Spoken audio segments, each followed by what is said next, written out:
Assalamualaikum warahmatullahi wabarakatuh. Saya Dina Rahmadina, kelas 12 MIPA 5. Di video kali ini saya akan mewawancarai Bapak Kapolsek.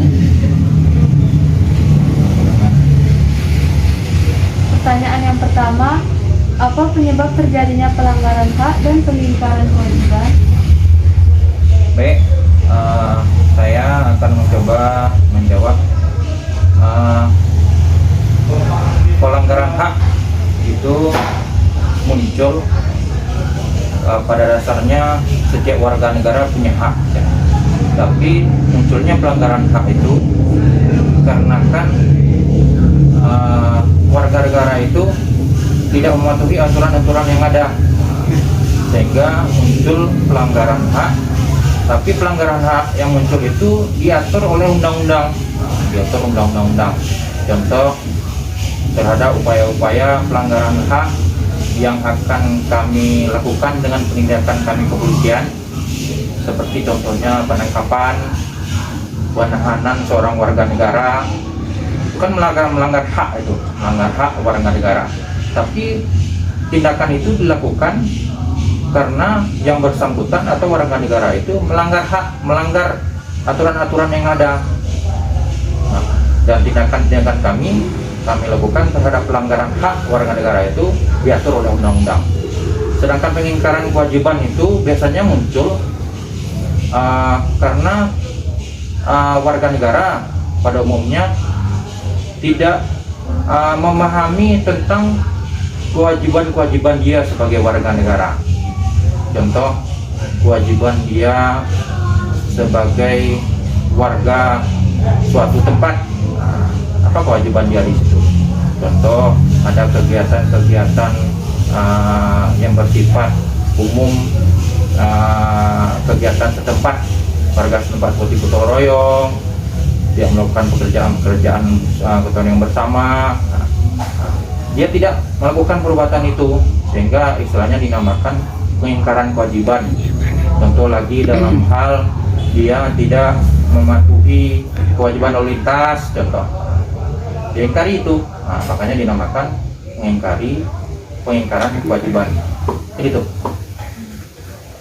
Pertanyaan yang kedua, mengapa kasus pelanggaran hak dan pengingkaran kewajiban di lingkungan ini masih terjadi?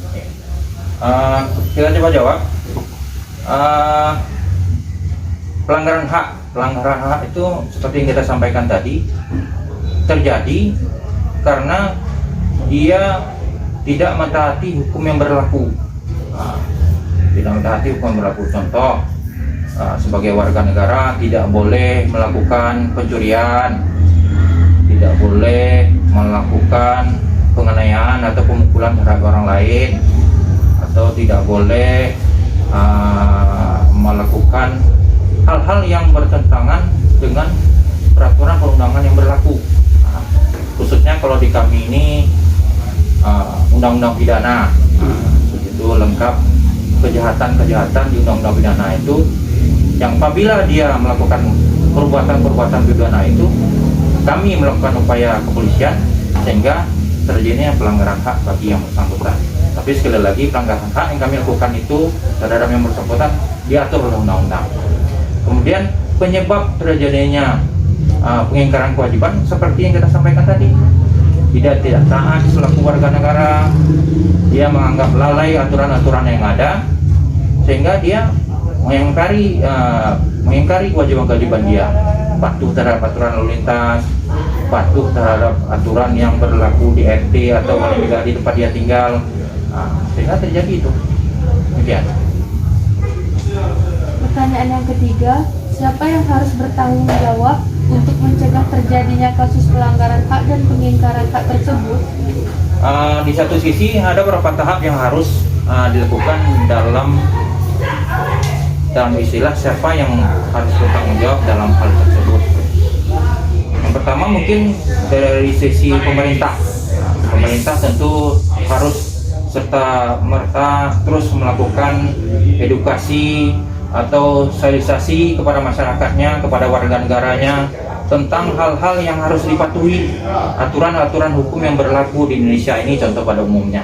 atau peraturan-peraturan daerah yang berlaku di suatu daerah tersebut. Nah, di sisi dia selaku pribadi, selaku warga negara, dia juga bertanggung jawab terhadap kewajiban dia sebagai warga negara.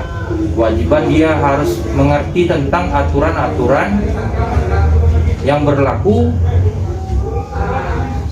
secara undang-undang secara umum ataupun peraturan-peraturan daerah yang berlaku. Jadi pemerintah bertanggung jawab di situ, kita selaku warga negara juga bertanggung jawab, mengerti tentang aturan-aturan yang ada di warga Indonesia ini. Ya. Pertanyaan yang keempat, apa saja solusi yang Anda ajukan untuk mencegah terjadinya kasus-kasus pelanggaran hak dan peningkatan kewajiban di lingkungan ini?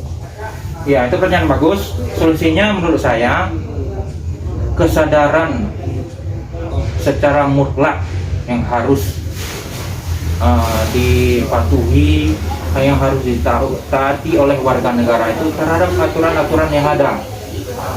Itu solusi yang sangat ideal. Solusi yang adalah kepatuhan warga negara itu sendiri.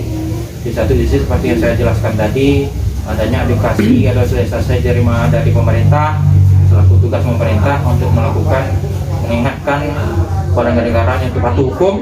Nah, tapi dari sisi warga negara itu sendiri yang harus mengerti dan selalu membaca, sehingga dia mengerti dan memahami tentang aturan-aturan yang berlaku, sehingga pelanggaran hak atau pelanggaran kewajiban yang tidak kita harapkan itu bisa tidak terjadi dan kehidupan kita berjalan secara normal, tertib sesuai dengan aturan yang berlaku. Pertanyaan yang kelima, siapa saja orang-orang yang melanggar hak tersebut?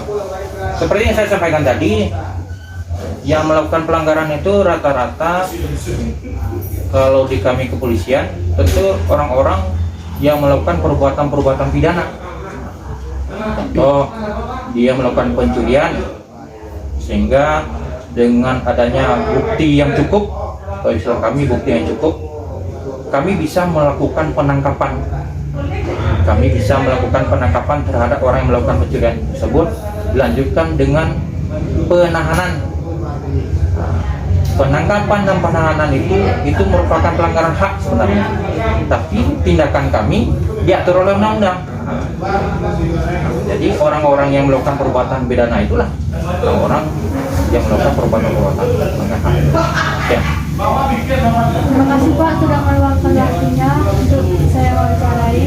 Baiklah, sekian video saya. Bila ada kesalahan kata mohon dimaafkan. Wabillahi taufiq wal hidayah. Wassalamualaikum warahmatullahi wabarakatuh.